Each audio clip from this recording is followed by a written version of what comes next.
નમસ્કાર નિવૃત્ત પેન્શનર મિત્રો, નિવૃત્ત કર્મચારી મિત્રો, ભાઈઓ તથા બહેનો, સ્વાગત છે તમારું આપણી પોતાની યુટ્યુબ ચેનલ પેન્શન ગુજરાતમાં।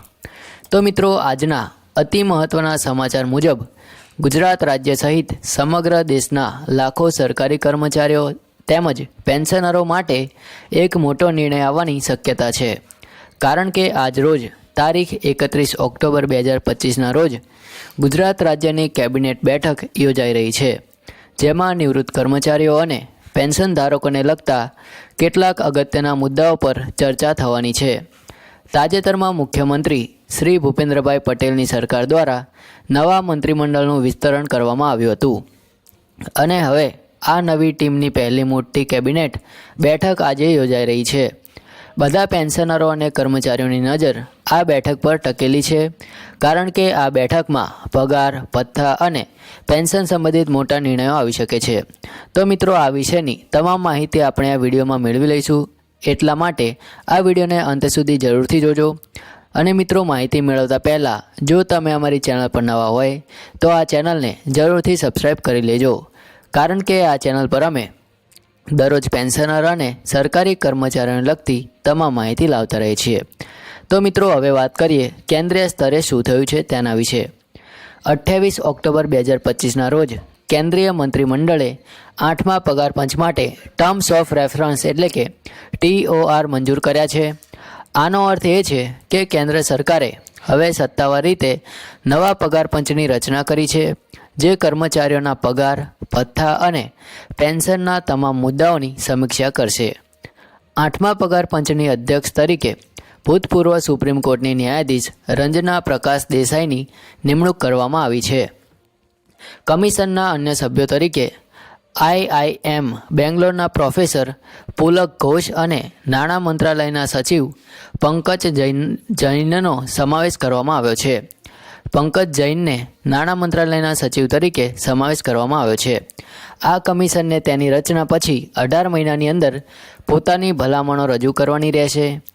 8મા પગાર પંચની ભલામણો 1 જાન્યુઆરી 2026થી અમલમાં આવે તેવી અપેક્ષા છે।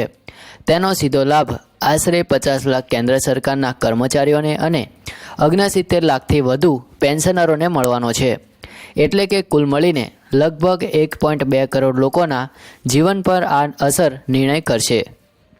એકવાર આ ભલામણો અમલમાં મૂક્યા પછી પગાર, ભથ્થા અને પેન્શનના માળખામાં મોટો ફેરફાર થવાનો છે। તો મિત્રો, હવે આપણે સમજીએ કે આ પગાર પંચ શા માટે એટલું મહત્ત્વનું છે। તો પગાર પંચ એ એવી પદ્ધતિ છે જેના દ્વારા સરકાર સમયાંતરે પોતાના કર્મચારીઓના પગાર અને પેન્શન માળખાની સમીક્ષા કરે છે। છેલ્લો એવો સુધારો 2016માં આવ્યો હતો, જ્યારે 7મા પગાર પંચની ભલામણો લાગુ કરવાની હતી। ત્યારથી લઈને હવે અત્યાર સુધી 8 વર્ષથી વધારે સમય વીતી ગયો છે। આ દરમિયાન જીવન નિર્વાહ ખર્ચમાં, મોંઘવારીમાં અને સેવાના ધોરણોમાં મોટો વધારો થયો છે। તેથી હવે નવા સુધારાની જરૂરિયાત સ્પષ્ટ બની ગઈ છે। હવે જોઈએ કે આ નવા 8મા પગાર પંચને શું કહેવામાં આવ્યું છે, એટલે કે તેનું TOR શું છે। તો મિત્રો, સરકારે કમિશનને સ્પષ્ટ કહ્યું છે કે તે દેશની હાલની આર્થિક સ્થિતિ અને રાજકોષીય જવાબદારીને ધ્યાનમાં રાખીને ભલામણો કરે।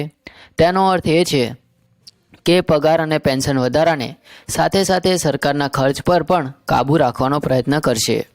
મિત્રો, બીજો મહત્ત્વનો મુદ્દો એ છે કે ઘણા રાજ્યો કેન્દ્રીય પગાર પંચની ભલામણો અપનાવે છે, એટલે કે જો કેન્દ્ર સરકારે કર્મચારીઓના પગાર અને પેન્શનમાં વધારો કર્યો હોય તો રાજ્યો પણ એ જ સુધારાને અનુસરે છે। તેથી આ નિર્ણયથી ગુજરાત રાજ્યના કર્મચારીઓ અને પેન્શનરો પર પણ સીધી અસર પડવાની છે। મિત્રો, હવે વાત કરીએ આ પ્રક્રિયા કેવી રીતે આગળ વધશે। તો કમિશન બને પછી તે આગામી 18 મહિનામાં તેની ભલામણો આપશે। ત્યારબાદ કેન્દ્ર સરકારની કેબિનેટ આ ભલામણો પર ચર્ચા કરીને નિર્ણય લેશે। એકવાર મંજૂરી મળી જાય પછી સરકારી આદેશો બહાર પાડવામાં આવશે અને નવું પગાર માળખું લાગુ કરવામાં આવશે। મોટાભાગે આ સુધારા જાન્યુઆરી 2026થી અમલમાં આવશે એવું માનવામાં આવી રહ્યું છે। મિત્રો, હવે પ્રશ્ન એ થાય છે કે કર્મચારીઓ અને પેન્શનરો માટે આનો અર્થ શું કહેવાય। તો સૌથી પહેલાં તો પગાર અને પેન્શનમાં સીધો વધારો થશે, કેટલાક અહેવાલો મુજબ મૂળ પગારમાંથી 30થી 34% વધારો થઈ શકે છે. મોંઘવારી ભથ્થાને એટલે કે ડીએ પણ નવા મૂળ પગારમાં મર્જ કરવાની ચર્ચા ચાલી રહી છે. અગાઉના સુધારાઓમાં પણ ડીએને મૂળ પગારમાં જોડવાનું નક્કી કરવામાં આવ્યું હતું, તેથી હવે તે પણ શક્ય છે. પેન્શનરો માટે આ સુધારો ખૂબ જ મહત્ત્વનો રહેશે, કારણ કે એકવાર નવું પગાર માળખું અમલમાં આવ્યા પછી તેમના પેન્શનની ગણતરી નવા સ્કેલ મુજબ થશે. જે નિવૃત્ત થયા છે તેઓને પણ વધારાનો લાભ મળી શકે છે, પરંતુ આ સુધારાનો રાજકોષ પર મોટો બોજો આવશે. તેથી સરકાર ધીમે ધીમે અથવા તો તબક્કાવાર અમલીકરણનો રસ્તો અપનાવી શકે છે, કારણ કે TOR રાજકોષીય સમજદારી પર ભાર મૂકે છે.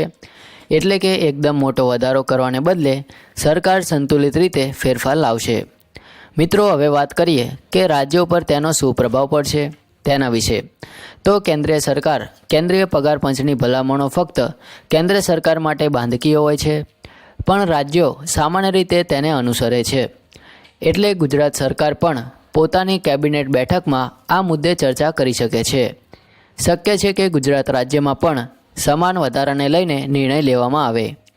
મિત્રો, હવે કેટલીક બાબતો ધ્યાનમાં રાખવાની છે, જેમાં પહેલું છે ફિટમેન્ટ ફેક્ટર હજી સુધી નક્કી નથી થયું, એટલે ચોક્કસ વધારાનો ટકાવાર કહી શકાતો નથી. બીજું છે કે ભથ્થા અને મૂળ પગાર વચ્ચેના અનુપાતમાં ફેરફાર થઈ શકે છે. મિત્રો, ત્રીજું છે કે ભલામણો પછી પણ અમલીકરણમાં સમય લાગી શકે છે. ક્યારેક બાકી રકમ એટલે કે એરિયર્સ તબક્કાવાર ચૂકવવામાં આવે છે, તેમજ કેટલાક રાજ્યો કેન્દ્રીય ભલામણોને ભાગરૂપે જ અપનાવે છે અથવા તો તેમાં ફેરફાર કરે છે. એટલે કર્મચારીઓએ વાસ્તવિક અપેક્ષાઓ રાખવી જોઈએ. મિત્રો, 8મા પગાર પંચની રચનામાં કેટલીક માંગણીઓનો સમાવેશ થયો નથી, જેમ કે 2004 પછી ભરતી થયેલા કર્મચારીઓ માટે જૂની પેન્શન યોજના પુનઃસ્થાપિત કરવી, કેશલેસ મેડિકલ સુવિધા આપવી અથવા તો સ્ટાન્ડર્ડ ડિડક્શન વધારવી. આ બાબતો TORમાં સામેલ નથી થઈ, એટલે આ મુદ્દાઓ પર લગભગ અલગ ચર્ચા થઈ શકે છે. મિત્રો, 8મું પગાર પંચ અમલમાં આવ્યા પછી આશરે 12 કરોડ લોકોને સીધો લાભ થશે, જેમાં કેન્દ્ર તેમજ રાજ્યોના કર્મચારીઓ અને પેન્શનરો બંનેનો સમાવેશ થાય છે. આથી આ નિર્ણય ન માત્ર આર્થિક રીતે પરંતુ સામાજિક રીતે પણ બહુ મોટો ફેરફાર લાવશે. જો ગુજરાત સરકાર પણ આ ભલામણો અપનાવે છે તો રાજ્યના હજારો પેન્શનરો લાંબા સમયથી ચાલતા પેન્શન વધારો, મોંઘવારી ભથ્થું અને અન્ય પેન્શન લાભોનું પ્રશ્નોનું નિરાકરણ શક્ય બની શકે છે. તો મિત્રો, આજની કેબિનેટ બેઠકમાં જો પેન્શનરોને લગતા કોઈ મહત્ત્વપૂર્ણ નિર્ણય લેવાય તો તે રાજ્યના હજારો નિવૃત્ત કર્મચારીઓને માટે પેન્શન આશીર્વાદ સમાન સાબિત થશે.